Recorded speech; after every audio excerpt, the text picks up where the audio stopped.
we are too close. No, it's okay. On the 27th June 2023, the European Union Election Observer Mission to the 23 general election in Nigeria presented its report to the public. The full report, which is already in the public domain, has understandably become the subject of intense public interest. While IPAC welcomed the report and promised to look into its actionable recommendations, the presidency has criticized the report for presenting a distorted narrative of the election based on what it called a desk job. In particular, it railed against the limited deployment of 110 observers to cover over 176,000 polling units in the country to arrive at a skewed narrative on the election. However, the presidential candidates of the People's Democratic Party and the Labour Party commended the EU EOM report as reflecting the true state of affairs regarding the 2023 general election. Several other observer groups and eminent Nigerians have also expressed divergent views and opinions about the report.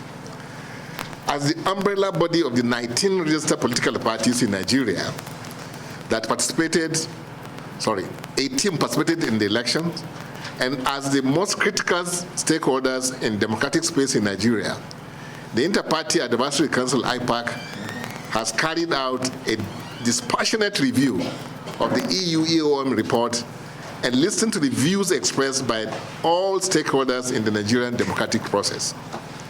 IPAC is aware that the practice of inviting national and international observers to our elections is a veritable means of consolidating Nigeria's democratic process and has become a recurring feature of our electoral process since the restoration of democracy in Nigeria in 1999 after prolonged military rule. We observe that in the 2023 general election, the EU EOM deployed 51 non-resident observers to Nigeria for a period of 3 months, from 11th January to 11th April 2023, to observe the election from the preparatory activities to the conduct of polls and the announcement of results. While IPAC does not interrogate the credibility of elections in any of the EU member states, nor question their electoral outcomes, the EU EOM has over the years developed the practice of making pronouncements bordering on Nigeria's domestic affairs without due consideration of the country's independence and sovereignty. This raises the question of their role and neutrality under the Declaration of Principles for international election observers and why they should continue to pretend our elections. Is it that we cannot conduct a free, fair, and credible election in our country by ourselves without the presence and the validation of the European Union and its election observer mission? After all, the EU does not deploy such overtly intrusive election observation mission to observe elections in advanced or other transition democracies in East and Central Europe and Southeast Asia. Why are such inquisitive missions deployed mostly in Africa, at the end of which their report often fails to take into cognizance the sensibilities and the true realities on ground before, during, and after the elections?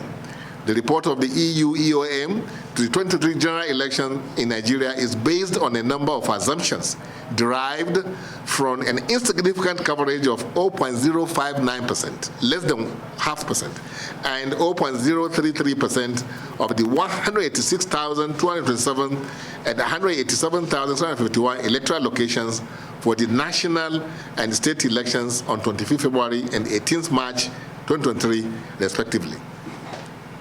In their report, the EU EOM made 23 recommendations with emphasis on 6 priority areas as follows. Remove ambiguities in the law. That's number 1. Number 2, establish a publicly accountable selection process for INEC commissioners. Number 3, ensure real-time publication of and access to election results. Number 4, provide greater protection for media practitioners. Number 5, address discrimination against women in political life. And number 6, address impunity regarding electoral offenses. The Interparty Advisory Council, which is not an opposition party or a mouthpiece of the ruling party, will refrain from indulging in the passion, sentiments, and bias that have characterized most of the comments and observations on the EU EOM report. Rather, the IPAC will give the mission and its report the benefit of doubt and take the position that some of the recommendations are useful and should be considered in the preparation and conduct of future elections in Nigeria. However, it is our position that the Independent Electoral Commission has performed well within the limit of its human resources and infrastructure constraints by introducing technology in its operations. Undoubtedly, some of the outcomes in the election attest to the results of increased usage and the efficient deployment of technology in the conduct of our elections. The outcomes of the election produced the most diverse legislature since 1999, with 9 out of the 18 political parties winning legislative seats, 7 in the Senate, 8 in the House of Representatives, and 9 in the State House of Assembly.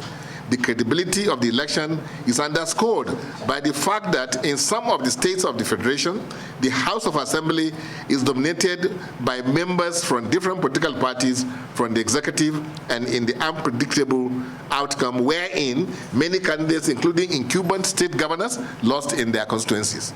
Furthermore, the election witnessed an uptick in the participation of youth, persons with disability, and internally displaced persons, which can be attributed to the deliberate policy of INEC to mobilize them and facilitate their participation in the election. INEC should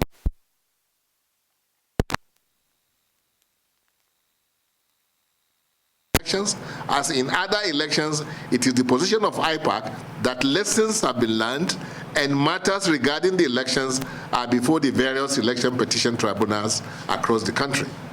It is important at this point to urge the Commission to receive EU EOM report in good faith and to consider the recommendations contained therein with a view to taking necessary actions and proposing required changes in the electoral legal framework to implement those recommendations that will further strengthen our electoral process and consolidate our democracy. IPAC also urges all aggrieved candidates who have already filed cases at the various election petition tribunals to patiently await the verdict of the tribunal. IPAC also urges the President and the National Assembly to take necessary steps to support INEC in the efficient deployment of technology in future elections to reduce post-election disagreements and litigations. It is only in this way that the Nigerian people, who are the true sovereign, will have enhanced confidence in the democratic process. In conclusion, IPAC observation of 2023 general election are as follows. 1, in terms of constitutional reform, we have improved tremendously as Section 65 of the Electoral Act 2022, which gave the Commission the powers to review any declaration or return made by a returning officer where such a return was not made voluntarily or made contrary to the provisions of the law was effectively exercised in Adamawa, Abia, Kano, and Enugu states. This is a major leap from the past, where a declaration by a returning officer is final and can only be challenged in the tribunal. On the appointment of the INEC commissioners, it is a constitutional issue exercised by the executive. IPAC is of the view that any candidate nominated for these positions must be thoroughly screened by the security agencies and the Senate to prevent persons of unworthy character from becoming a commission member or resident electoral commissioner. Number 3, on access to election results in real time, it seems to us that EU EOM either did not understand the process or got the procedure wrong. After voting and counting of votes, the result is recorded on Form EC8A and handed over to party agents right there at the polling unit. This is real-time access to election results for political parties through their agents. Similarly, the same results recorded on Form E60 and mandatorily pasted at each polling unit. This is a real-time access to results and other interested observers. The same result is also handed over to the security agencies. Number 4, the introduction of the IRF portal by the Commission is an added value and an improvement in INEC's effort to promote credibility and transparency by making election results at the polling units available to citizens in real time to interrogate, confirm, and validate election outcomes. Elections are won and lost at the polling unit, and uploading results on the IRF or any other INEC portal cannot replace the manual collation of election results as prescribed by the current law. Most of the issues raised by the EU EOM in their report are centered on constitutional amendments, which IPAC had earlier taken note of and called the attention of the National Assembly to it. It is expected that the current National Assembly will review and make necessary amendments before the next elections. We thank the EU EOM for their partnership and assure them of cooperation going forward. Thank you for listening to me.